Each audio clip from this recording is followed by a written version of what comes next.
प्रकाश राजभर ने अपनी नई सेना बना ली। सुहेल देव भारतीय समाज पार्टी के अध्यक्ष ने अपनी नई सेना बना ली है। सेना का नाम रखा है राष्ट्रीय सुहेल देव सेना।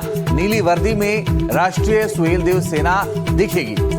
अब इसकी तस्वीरें भी सामने आई हैं। आप देखिए किस तरह से ट्रेनिंग देते हुए सेना को यहाँ पर ये नजर आ रहे हैं और बाकायदा तमाम इंतजाम है, ड्रेस वगैरह यहाँ पर दी गई है। और राजभर की जो सेना है उसमें कमांडर डीएसपी रैंक दी गई है लोगों को। 22 जिलों में शुरू हुई है ये और सुहेल देव सेना, और समाज विकास मिशन पर यह बताया जा रहा है कि सुहेल देव सेना यहाँ पर होगी। अब ध्यान देने वाली बात यह है कि जो सुहेल देव सेना इन्होंने बनाई है इसकी शॉर्ट फॉर्म RSS बनती है। रणवीर हमारे साथ जुड़े हैं। रणवीर, बताइए क्या बताया जा रहा है इनकी तरफ से, क्यों जरूरत पड़ गई सेना बनाने की और क्या उद्देश्य होगा इसका? देखिए 2001 में जब ओम प्रकाश राजभर ने अपनी पार्टी बनाई थी, उसके बाद युवकों को जोड़ने के लिए उन्होंने एक RSS का गठन किया था कुछ साल बाद। उसका नाम रखा था राजभर सुहेल देव सेना, यानी RSS। और हाल के दिनों में इसकी चर्चा खूब हुई।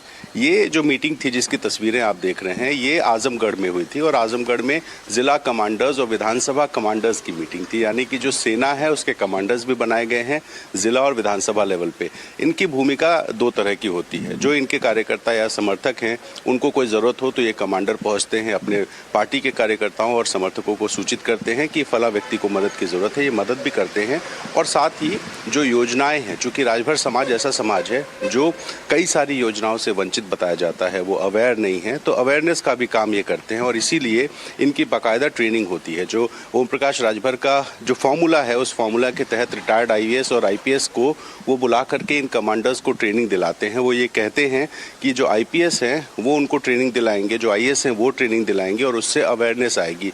तो अपने समर्थकों कार्यकर्ताओं को अवेयर करना और साथ ही उनकी मदद करना, ये दो काम है। लेकिन जिस तरह से इसका नाम RSS है, तो जैसे ही इसका नाम आता है लोग राष्ट्रीय स्वयंसेवक संघ से जोड़ते हैं।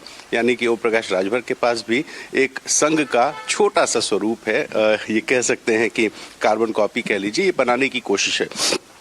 तो ये बैठक थी और इस बैठक में ट्रेनिंग दी गई है। तो इसमें करीब 325 के आसपास कमांडर्स को बुलाया गया था और ये कमांडर्स यहाँ आजमगढ़ में इकट्ठे होकर के ट्रेनिंग लिए हैं और अब ये जाएंगे और अपने नीचे वालों को ट्रेनिंग देंगे, बताएंगे कि योजनाओं का लाभ किसी को कैसे दिलाया जाए।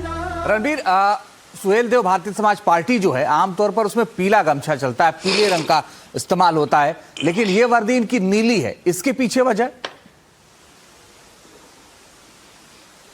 देखिए ये कमांडर्स हैं और ये जो पार्टी में जो वर्कर हैं, जो सुहेल देव सेना में जो सैनिक हैं, वो पीले कपड़े पहनते हैं। और जब कोई बड़ा कार्यक्रम होता है तो आपने बसपा की रैलियों में देखा होगा, बसपा ने भी अपनी इस तरह की एक टीम बना रखी है, तो वो पीले कपड़े में रहते हैं। और कमांडर्स की पहचान हो कि ये कमांडर है, इसलिए इसको एक अलग किस्म की वर्दी बनाई गई है ताकि वो कमांडर जैसा महसूस कराए। तो ये ओम प्रकाश राजभर की स्ट्रेटेजी थी और वो कहते रहे हैं कि राजभर जो है वो वानर होते हैं और वानरों की सेना होती है। तो इसी कॉन्सेप्ट पर वो उन्होंने ये सेना का गठन किया था। और ये जो सेना है इसमें जो सैनिक है वो पीले कपड़े में नजर आता है, हाथों में डंडा होता है और बाकायदा उनको डंडा चलाने की भी ट्रेनिंग दी जाती है। तो ये जो सेना है वो सारा जो रैली कहाँ पे सक्रिय रहेगी? ये पूरे प्रदेश में इसको सक्रिय करने की तैयारी है इनकी या खास जगहों पर?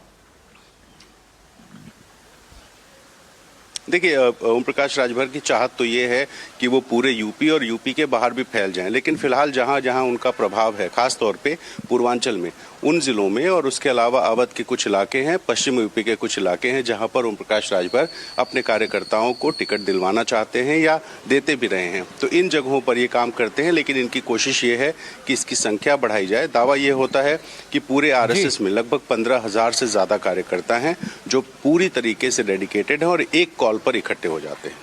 अब देखिए इस सेना का किस तरह से इस्तेमाल ये करते हैं रणवीर, लेकिन बहुत दिलचस्प बातें हैं। इसका नाम, जिस तरह की यूनिफॉर्म इनको दी गई है और जिस तरह की तैयारी वो करते हुए यहाँ पर नजर आ रहे हैं। बहुत शुक्रिया रणवीर आपका सब जानकारी के लिए।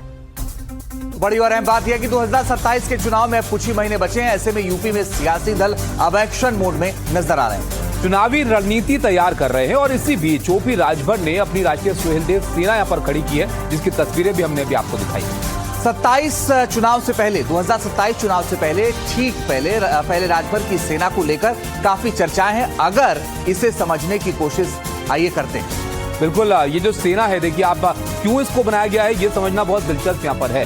राजभर की सेना का शॉर्ट फॉर्म जो होता है वो आरएसएस हो जाता है और वोट बैंक की रेस इसको यहाँ पर माना जा रहा है। 27 का चुनाव बड़ा दांव है और 2027 के चुनाव से पहले ये सेना बनाई गई है। राजभर के वर्दीधारी चुनावी तैयारी में लगे हुए हैं और 22 जिलों में सेना को तैनात किया गया है। यहाँ पर अभियान से मतदान की रणनीति तैयार की जा रही है और प्रशिक्षण के लिए घर घर तक ये सेना जो है पहुंचेगी और युवा सशक्तिकरण यहाँ पर इनका जो है वो नया समीकरण बनाने की कोशिश की जा रही है। कौशल विकास के जरिए युवा वोट बैंक पर इनकी नजर है। महिलाओं के लिए कार्यक्रम, सियासी प्रण, महिलाओं के लिए नई मतदाताओं तक पहुंच, नीली वर्दी और इससे जाकर के लोग संदेश देंगे क्योंकि उनके वोट बैंक पर नजर है। पिछड़ों को साधने और जोड़ने की रणनीति भी एक तरीके से इसको कहा जा रहा है। हालांकि इसको लेकर कई सवाल भी हैं अंजीत के, आखिर इस खास कलर का क्या उद्देश्य इनका है और खास इस नाम का क्या उद्देश्य है जिसका शॉर्ट फॉर्म जो है वो आरएसएस यहाँ पर बन जाता है।